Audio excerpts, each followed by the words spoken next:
പുഴകളെ തമ്മിൽ താരതമ്യം ചെയ്യുകയാണെങ്കിൽ നമുക്ക് ഏറ്റവും കൂടുതലിപ്പോൾ എനിക്ക് വെള്ളം കൂടുതലായി കാണുന്നത് തൂതപ്പുഴ പോലുള്ള പാറക്കെട്ടുകളുള്ള പുഴയിലാണ്. ഇവിടെ പൊതുവെ വേനലായി കഴിഞ്ഞാൽ ഒരരികിലൂടെ കുറേശ്ശെ വെള്ളം ഒഴുകും. പക്ഷെ നല്ല വീതിയുള്ള പുഴയാണ് ഭാരതപ്പുഴ. ഇത് ഞാനിപ്പോൾ വീഡിയോ എടുക്കുന്ന ഈ വാഴാനിക്കാവിൻ്റെ അവിടുന്ന് ഭാരതപ്പുഴയിലേക്ക് ഇറങ്ങിയിട്ടാണ്.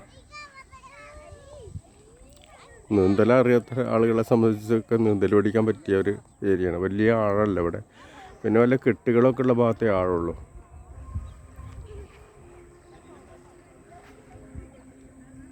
നല്ല പിന്നെ നമ്മളെ പണ്ട് മാമാങ്കമൊക്കെ ഇറങ്ങിയെറിയുന്നത് നമ്മൾ ഈ ഒരു പുഴയിൽ തന്നെയാണ്, കുറച്ച് താഴെയാണെന്ന് മാത്രം. ഇതിൽ കാണുന്നപ്പോൾ ഈ കാടുകൾ നമ്മുടെ ഇതിൻ്റെ അരുവിലൂടെ ഞാൻ സഞ്ചരിച്ച് മനസ്സിലാക്കിയത് ഒക്കെ തന്നെ കാടിൻ്റെ മുകളിലൊക്കെ ശരിക്ക് ഭൂമിയെ ഡ്രൈ ആക്കുന്ന മരമാണ് കാണാൻ പറ്റിയത് എനിക്കൊക്കെ. എന്താണ് നമ്മൾ ഇങ്ങനെയൊക്കെ ചിന്തിക്കുന്നത് എന്നുള്ളതാണ്. കാരണം നമ്മളെ ഹിൽസുകളാണ് നമുക്ക് ശരിക്കും എന്താ പറയുക വെള്ളത്തിൻ്റെ ഉറവിടം. മുകളിൽ നിന്നാണ് താഴോട്ട് വെള്ളം വരുന്നത് എന്നുള്ളതാണ്. അപ്പോൾ അതന്നെ ഒരു അത്ഭുതമല്ലേ. അപ്പോൾ ആ പ്രകൃതിയുടെ ആ ഒരു പ്രതിഭാസം അതിനെ നമ്മൾ വേണ്ടാത്ത മരങ്ങൾ വെച്ച് പിടിപ്പിച്ചിട്ട് അത് ബ്ലോക്ക് ചെയ്യുന്ന സംവിധാനമാണ് മനുഷ്യൻ ഇപ്പോൾ ചെയ്തുകൊണ്ടിരിക്കുന്നത്.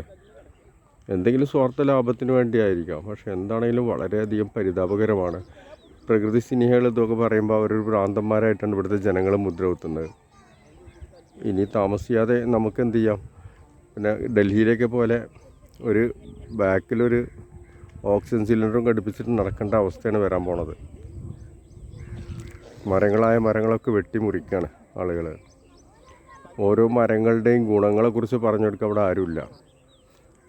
അതിൻ്റെ ദോഷങ്ങളെക്കുറിച്ച് പറഞ്ഞു കൊടുക്കുക ഇഷ്ടം പോലെ ആൾക്കാരാണ്.